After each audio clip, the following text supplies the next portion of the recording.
చెప్పండి. నా పేరు ఆకుల సురేష్, కొలిమికుంట గ్రామం, చొప్పదండి మండలం. ఈరోజు నేను భారీ ఎత్తున సర్పంచ్కి నామినేషన్ వేశాను.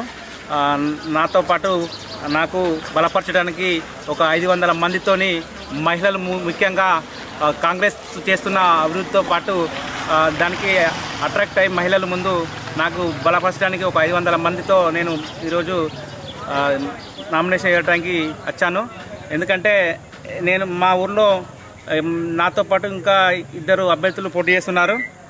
వాళ్ళకంటే నేను ఖచ్చితంగా గెలుస్తా అని నేను నమ్మకం కొద్దీ బారిలో దిగాను. నేను ఎందుకంటే గతంలో వార్డు మెంబర్గా చేశాను, వార్డు సభ్యులుగా కొలిమికుంటలో. వార్డు సభ్యులు చేసినప్పుడు కూడా నేను గ్రామంలో సేవా కార్యక్రమాలలో పాల్గొన్నాను. నిత్యం ఎప్పుడు ప్రజాస్వామ్యంలోనే సేవలు చేశాను. ఎందుకంటే ఆ సేవతో నాకు ఈరోజు ఫలిత రిజల్ట్ వస్తుందని నేను నమ్మకం కొద్దీ ఉన్నాను.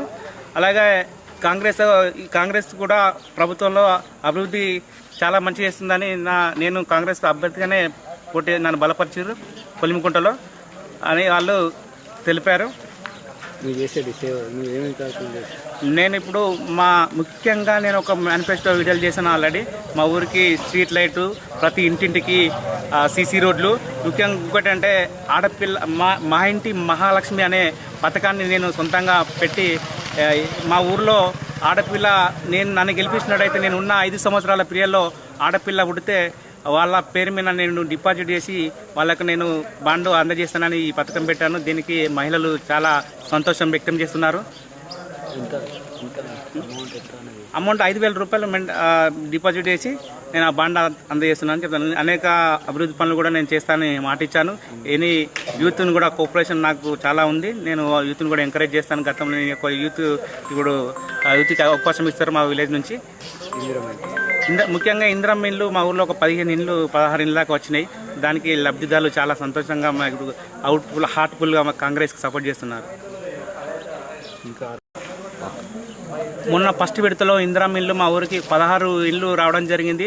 ఇంకా లబ్ధిదారులు మిగిలే ఉన్నారు. ఇంకొక 16 ఇళ్ళు, ఇంకో 20-30 అయితే మా అందరూ లబ్ధిదారులు పూర్తి చేసుకుంటాము. వాళ్ళకు కూడా నేను సాధ్యమైనంత వరకు కాంగ్రెస్ ప్రభుత్వం నుంచి ఇందిరమ్మ ఇల్లు తెప్పిస్తాను.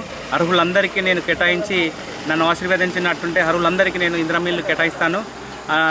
ఇంకా దాంతోపాటు ఏ అభివృద్ధి కూడా మిగిలిపోయిందో అదే అభివృద్ధి నేను చేయగలుగుతాను. అలాగే పెన్షన్స్ కూడా చాలామందికి అర్హులకు ఇప్పుడు రావట్లేదు.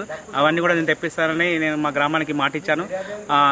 అలాగే ఇవన్నీ నేను చెప్పిన తర్వాత మా వాళ్ళందరూ సంతోషం వ్యక్తం చేసి ఖచ్చితంగా నన్ను ఎన్నుకుంటున్నారని వ్యక్తం చేస్తున్నాను.